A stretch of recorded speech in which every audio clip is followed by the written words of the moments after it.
Hi, so this is Dominic Stokes and I, Amanda Zimmerman. We're both Lean Six Sigma professionals, and we wanted to spend some time just kicking it off here today in our first session of our Squishy Lean.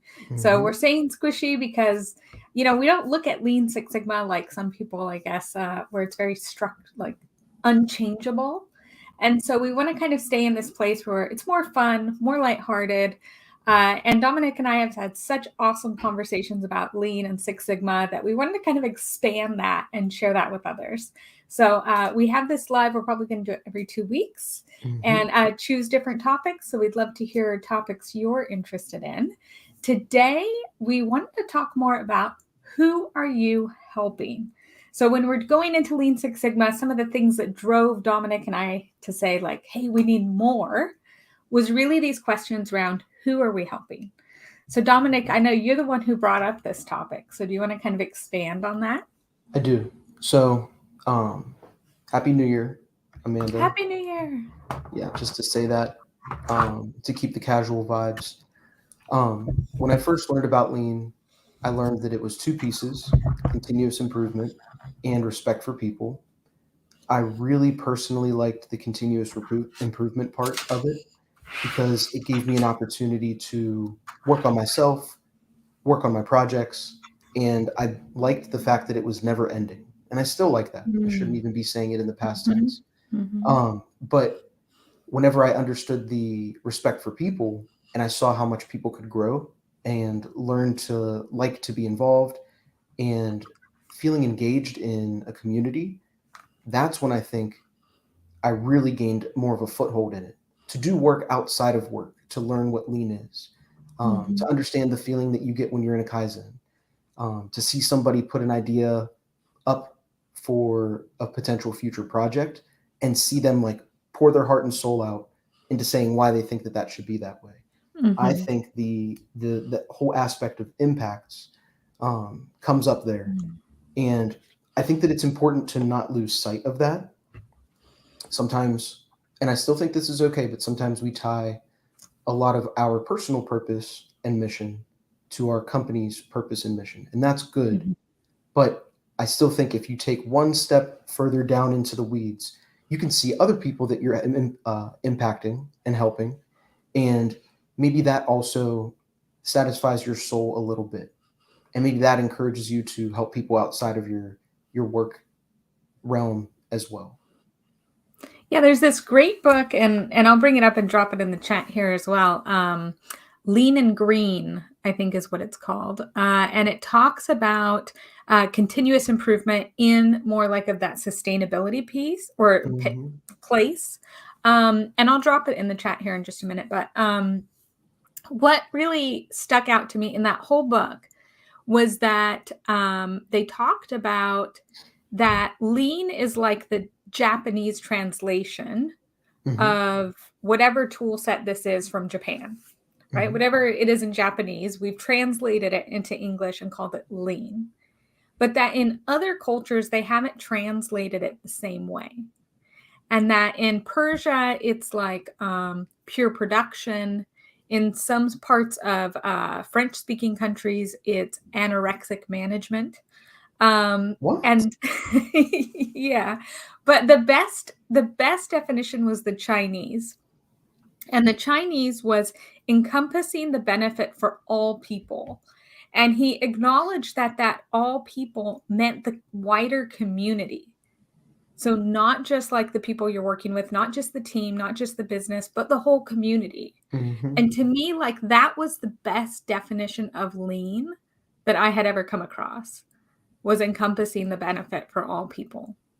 And that's kind of going off of that. That's where I think I've been able to practice this, even though the project opportunities may not have allowed me to practice specific tool sets or hone in on a certain skill. Everybody has their course of work. When one project's finished, you have to start another one. But if you really want to dig into it more, there's opportunities everywhere to continue practicing this. And that's where I like how you said the greater community. I just took a note of that. I'm going to check that book out, and I'm glad you're going to drop it in the chat as well. Yeah, I definitely don't want this to come off as a connotation of like live by your own creed. The purpose and mission of whoever you're working for doesn't matter. I still think it does, Mhm. um, and I still think that's important, and it can kind of give you insight into what your own personal desires are to make an impact, and or Yeah. maybe even encourage you or give you opportunities to learn how to speak better in public or how to Mhm. teach better, so that you can help other people outside of work. But it's definitely something that I think we should keep at the forefront. Maybe now that people are more into mental health and meditation, but it's something that they can like add into a different routine. But Mhm. I think that it's just very important to think about the impact that you're making Yeah, I think every day. the the other piece of that that, like, comes to mind, and I've struggled, I guess, this week I've been thinking about this and how to say it, but, like, it's also, like, almost the difference between, like, the baby boomers and the millennials, in that, like, millennials really care about having, like, personal values met at work, Hmm. right? But baby boomers had, like, a different perspective, and when you talk to some of the people I think that came from that really like 1980s, 1990s consulting world, Hmm.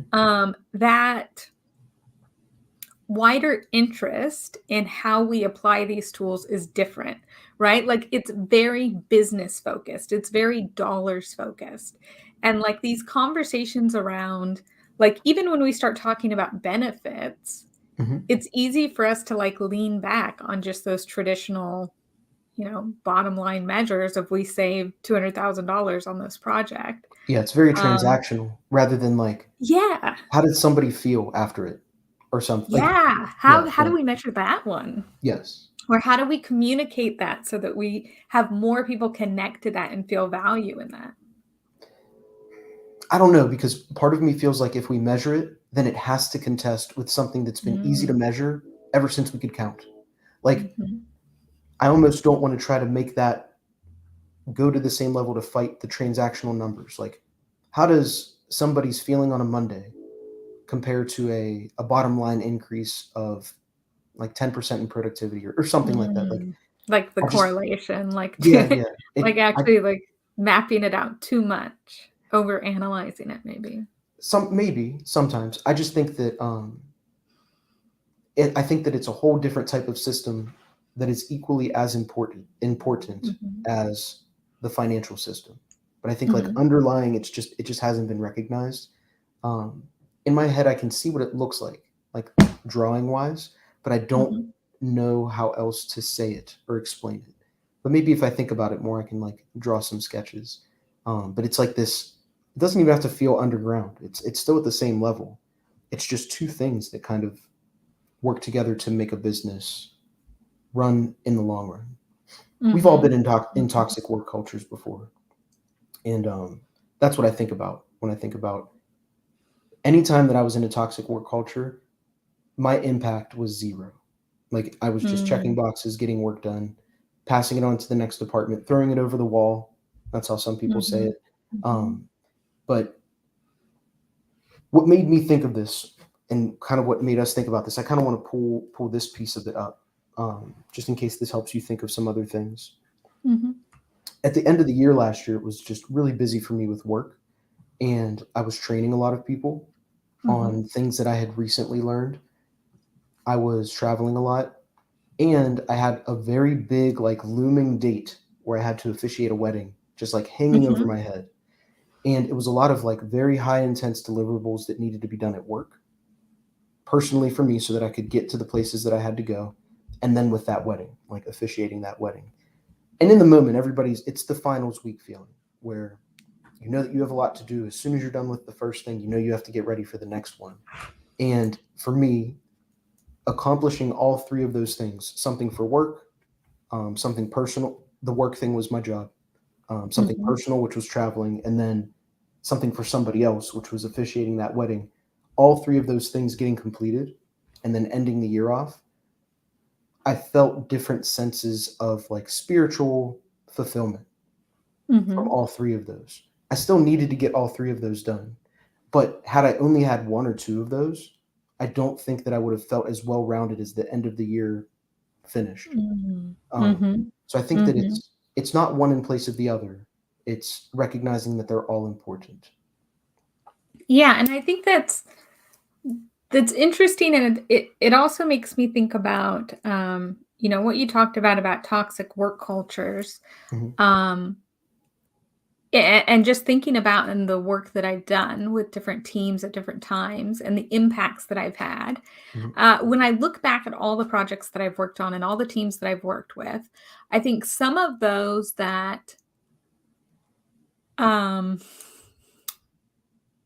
maybe didn't have the best chance of making this sustainable. So Okay. I probably wouldn't say toxic work cultures, but cultures where maybe leadership was invested, but not invested in the point that it was really going to cause organizational transformation. Yeah. Um, right. And I think about like all the impacts that I've had on these different projects. And one of the things that I really struggle with on this is that I think some of the projects that I'm most proud of and that I've had the biggest impacts are not the projects they aren't positions, like position titles or organizations that I would necessarily say, I really want to go work for that team again, or I'm Mhm, really proud that I worked with them, right? I am in different ways, but they're not like values wise as mhm, close to my heart, right? Like it actually makes me uncomfortable sometimes to talk about those things. mhm, So, so for example, like some of the projects that I've worked on in oil and gas have been around carbon reduction, mhm, right? And reducing that carbon that's going into the air. And I know that I've helped with those projects or facilitated those projects to where those have had huge impacts mhm. at those different plants. And yet, if I talk to people about working in oil and gas, environmentalists that I talk to or, conservationists are going to be like, "Oh, that's terrible." But like also those are the jobs that I had the biggest impact that really aligned with my values. So Mhm. I think there's also that struggle there of it's kind of not black and white, right? And it's really for yourself finding the balance of how do you have enough of helping people that make you happy? And how do Yes. you have enough of helping people to line your pocketbook, right? So Yeah. that you can feed or eat, feed your family and have a roof over your head. And Yeah. um, I think for continuous improvement, especially continuous improvement millennials, I would say, and maybe I'm wrong, but and Gen Z, as Gen Z comes in, that's Mhm. going to be, I think, something that's more and more a challenge for them to find that balance. Yes. But I do think that with the influx of technology and us being more connected Mhm, digitally, it's going to be easier to exercise that, like, want to do it.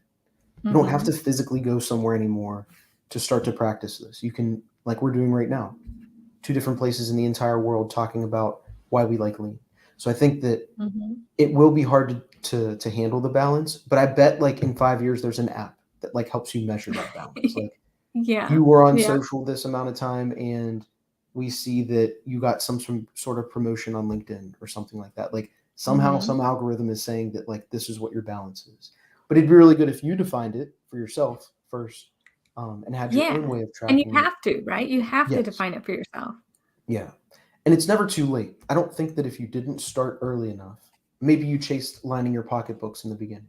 That's fine. Mhm, Um, if you start to feel a deficit, you just work out that other muscle of, mhm. I really want to get something holistically and, like, spiritually aligning, to, like, make myself feel better other than lining my pocketbooks. So Yeah. it's not like it's too late. It's not like something is irreparable or a huge scar.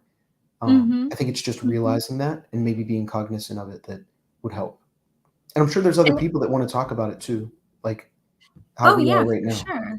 I mean, I think the other piece of this too is that for those people that are in toxic environments or are in work environments that I would say they're leading lean, they're leading Six Sigma projects, they're like making improvements, and people Mhm, on the ground, are excited about it, but mhm, they can't get that management buy-in. I would include that, I hate maybe to call that toxic, but I would include that in things that for me didn't add value because I'm letting people down, mhm, right? Inevitably, if you don't have that management support, you can do all kinds of cool stuff, but at some point it's going to stop and it's going to be a pretty hard wall. And people mhm, are going to get disappointed and it's going to create more negativity. within your team and with people participating. Mhm. So I think too, like for people in that situation, there's an expiration date, I would say, of how long you can keep up that smile and keep up helping people when you know that management isn't going to follow through. Yeah. I still think though, so I will say that in experiences that I've had, maybe not exactly like that. So Mhm. correct me if you think that there's a point to be corrected at.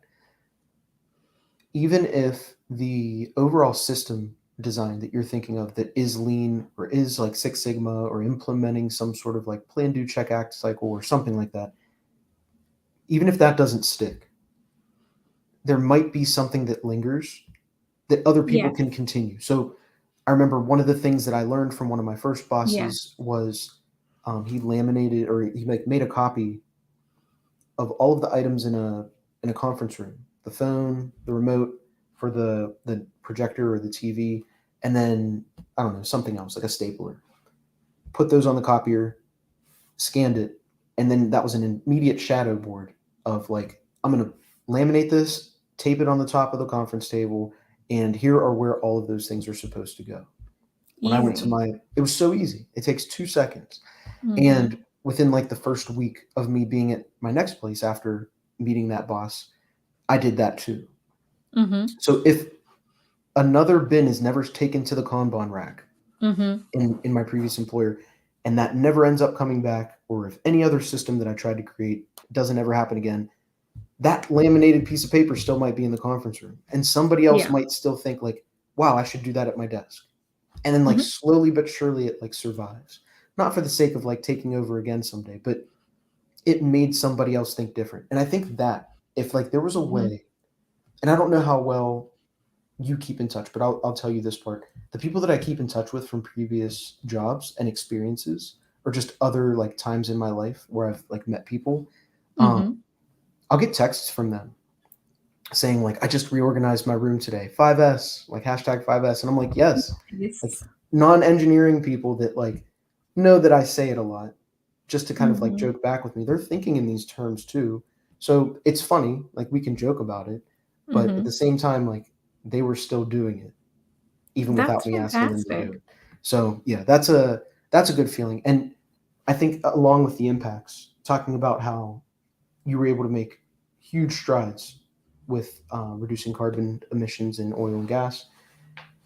I think that for the non-financial impacts, we just have to be comfortable waiting a little bit to feel the benefit of that. Hmm. It might not be as immediate and it might not be as comparable to anything else, but it's like rollover minutes, like from the early 2000s. Like it'll come Yeah, back at yeah. some point and you'll be able to use it. So Mm. there's a lot more people that I think are recognizing their peers now too. I feel Yeah. like maybe that's just something that I'm experiencing, but I feel like a lot of people are giving peer recognition. Um, Mhm. and you might get that call back saying like, Amanda, you helped me so much with this in the past, and I still do this even though I haven't talked to you for 5 years. So I think you Yeah, can make and that lasting impact as well. you do get those messages from time to time. I think one of the challenges for me, I'm not great at maintaining relationships. So I might get like a message here or there that's like longer, but like staying connected with people is something that I have a challenge with, like especially Mhm. within clients, right? That checking in with them, seeing how they're doing, just those little ways that you keep in touch, Mhm. I think are really, really important. And that's something I've really struggled with because I'm so shy. I mean, it might not seem like it in some of the things that I've done, but I've worked really hard to not be shy Yeah. within this context. And so it's cool to hear that, to see those connections happen so frequently. But that also is a testament to how you build relationships and sustain Mhm. those relationships. Mhm. And what's wonderful about you doing that is it gives that person a chance to share that pride, Yeah. share that moment with you, and that makes that last longer Yeah. for them too, and for you. So yeah, that's really a testament to your relationship building as well. If somebody's watching this, that you kind of just made me think of this. If somebody's watching this and they're like, I want to start this now. Like I want to start to be more aware of the impacts that I'm making. Mhm. But they might be thinking like, I don't have any skills. Like if they needed to start somewhere, if they felt like they've only Mhm. made impacts that were like given to them as projects, and maybe even then it wasn't something where like they were like leading it or they felt like they were getting the most of that impact. Yeah. What do you think is a good skill? I have an idea, but I want to Yeah. ask you first. What do you think is a good Well, skill that somebody can like learn to get them started yeah. making some I sort of impact? I think one thing that's incredibly important that we don't talk about enough, I'm passionate about DMAIC and I really Hmm. push DMAIC projects. And so in that define, measure, analyze, improve, and control, in my control phase, I always want to list all the direct benefits, but I also want to list all the indirect benefits. I Nice. want to list on there that Joe said this made his day easier. I Hmm. want to list on there that Susan didn't get a call in the middle of the night for the last 2 months, right? Hmm. Those are the things that I want to highlight and start to celebrate. I think that we have a huge gap in our control and that we don't always look at that as also a celebration step, and it should Hmm. be. We need to celebrate and communicate all the awesome things that we did, and that includes those indirect benefits. And if we don't create space to talk about that, then we're missing out on, I would say, like the cultural things that Yeah. are going to make continuous improvement take off. Do you think that, because I like specifics, and tell me if I'm getting Mhm. too annoying with this, give me like one step further with that. How would you communicate indirect aspects of control? Like, is this like Yeah. a newsletter that you would start, or would you like make a calendar that said like on this day, or like is this like an email blast? On this day in 2021, we were searching for parts for 5 minutes. And So, like what is it? And then somebody's going to read that and be like, wow, like that's hilarious. I used to search for parts for 5 minutes. It's less than 10 seconds now. Like I know where everything is. Like is there a way that you can kind of that you've seen be successful to keep it current and like show yep. that? Okay, so to keep it ongoing as well, right? Well, I mean, in terms of the project itself, I think that it's always important to have a wrap up meeting where all the stakeholders are present. Hmm. It's also important to always have a documented deck, a PowerPoint deck or whiteboard or whatever it is, but to have that documented. I also recommend always having that one pager, like that A3 version of your project, so Hmm. that you can help to communicate that really easily. Just put it on the wall at different places so that people can, on their coffee break, kind of read that or see that.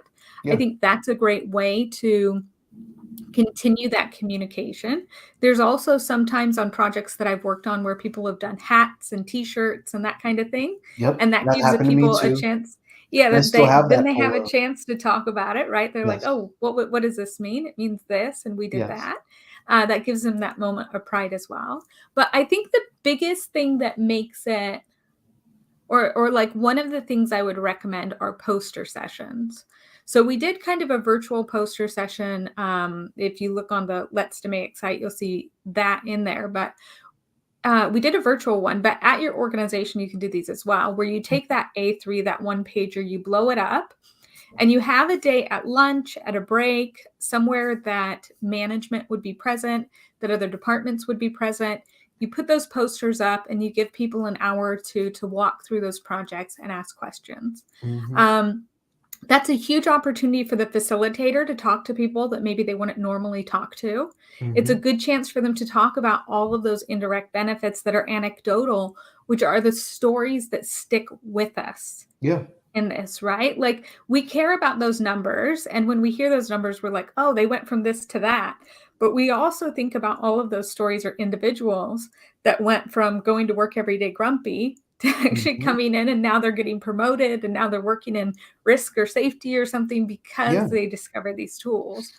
So I think that celebrating and communicating this in a variety of ways and Hmm. avenues, also, when the next team picks it up, reference that other project. Have them Yeah. make another A3. Have them talk about it and how it connects.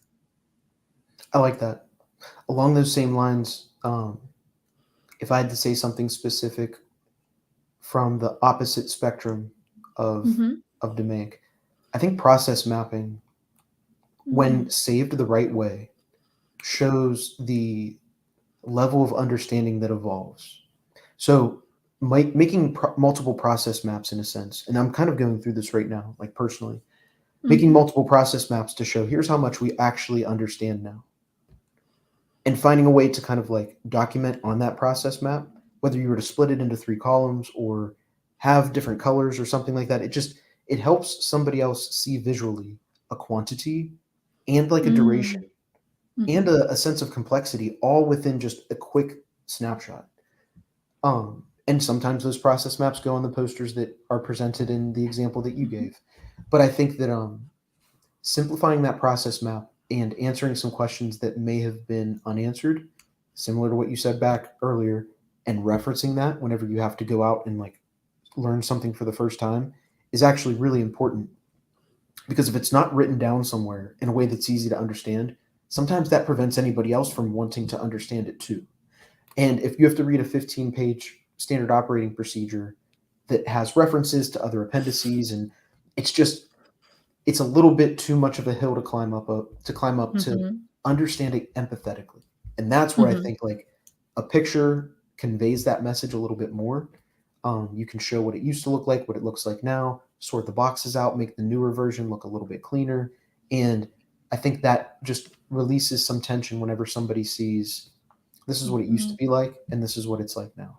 So I've let process maps go by the wayside because sometimes I feel they're very entry level, but they're simple for a reason. I think that they can Yeah. convey a lot of information when done right. So practicing Yeah. those. And anybody can make it on PowerPoint. I've actually seen Mhm. people make it in Excel, which Mhm. you can use Excel for a lot of things, but not really Yeah. for a process map. It doesn't But look quite as good. yeah, but I think that that's a another thing to think of for a very simple skill to start to develop. Yeah, and I think that that's, what I pull out of that is really making it visual so that somebody can immediately understand the point that you're trying to get across. And I Hmm. think that that's a skill that we really don't teach well. Yeah. Or we don't like realize that before and after picture is so important because, Hmm. I talked about the A3, but it can be a one pager that's just before and after, and you just Yep. have two pictures. Like it doesn't have to be so complicated. Or the two process maps, and you see it had 18 and now it has 3 steps, right? Hmm. Like I can immediately see the change. Hmm. And there was somebody a few years ago that I interviewed, Gwendolyn Galsworth, and she has a lot of books around visual aids and using visual management. But what she calls it is visuality. So she has this term that she calls all of those different visual management tools visuality. And she talks about it as a language I was just that going to ask, allows like, us. what is this? A metric or something? Like, No, it's a language that allows us to communicate without speaking a word. interesting. Right. And that to me, like a lot of the times when I think about defects Hmm. in like the emails you receive or the calls you receive. Like I could think that every email that I got or call I got Hmm. might be a defect because how could I have answered that without them having to reach out to me? Like if you think of the information desk at the airport, Hmm. most things have signs, like whether it's the bathrooms or the gates, Yeah. but one of the things people are coming up to that for whatever reason that sign wasn't visible to them, or there Yep. wasn't a sign for them. Right? And so making it so easy that we don't have to speak a word. So if we take this back to our topic, which our topic was on how are you helping? So that kind of takes us full circle to think about how are we helping and how can we like say that or communicate it or feel good about it without speaking a word. Hmm. I like that.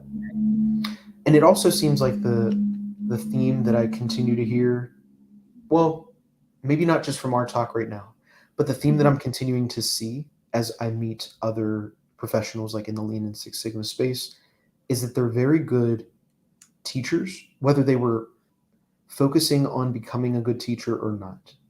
And I think that Mhm. putting yourself out there to establish more control in your projects or to set up a better process map, I think all of those exercises help work out that teaching muscle.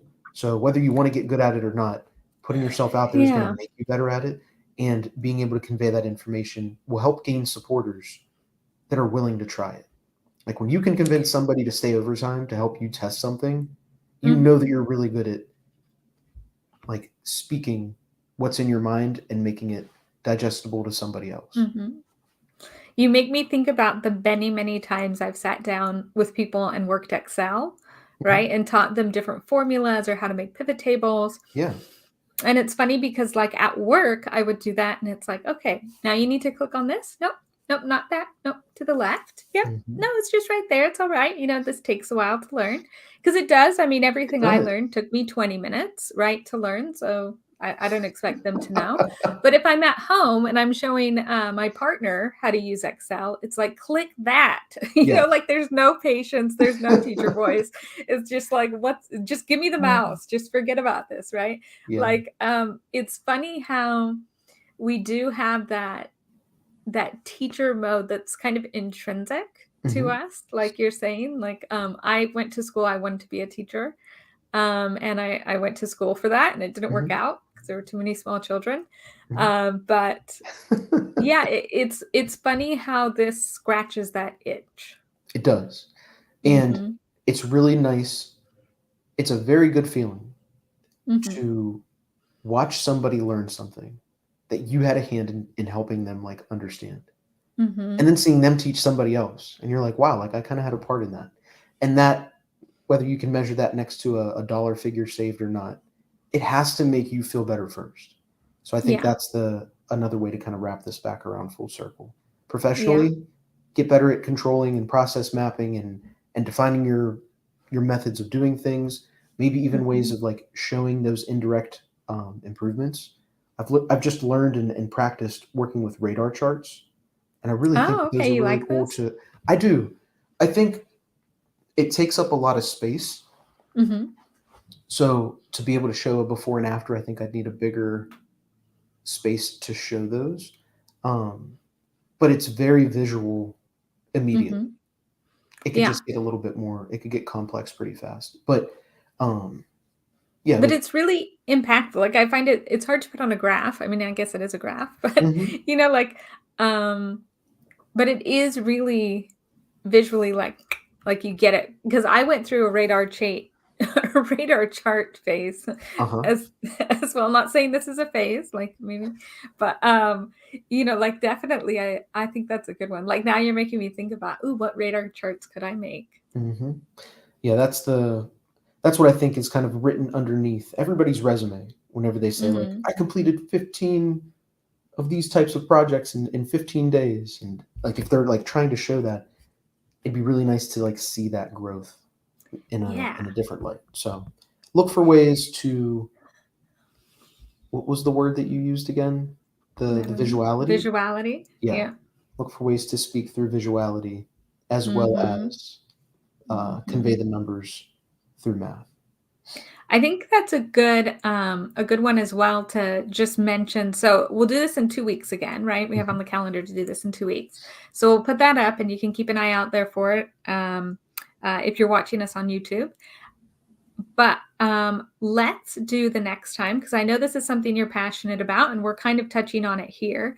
Let's next time talk about alternatives to resumes or CVs, or Mhm. how do we make our CVs 2023, Yeah. I right? think And that it how do needs a we make refresh them anyway. visual, right? Like that visuality conversation, because, like, we've seen all the marketing ones, we've seen all the ones on, like, Canva or with all these different tools that you can use to make it real cute with colors, Mhm. but that doesn't necessarily convey quickly the level of skills that you have, the things that you've accomplished. Like, it just looks pretty, Yeah. right? So there's got to be that balance. Yeah, I still think we can make it a one pager, maybe like a one pager Word resume and a one pager visual resume.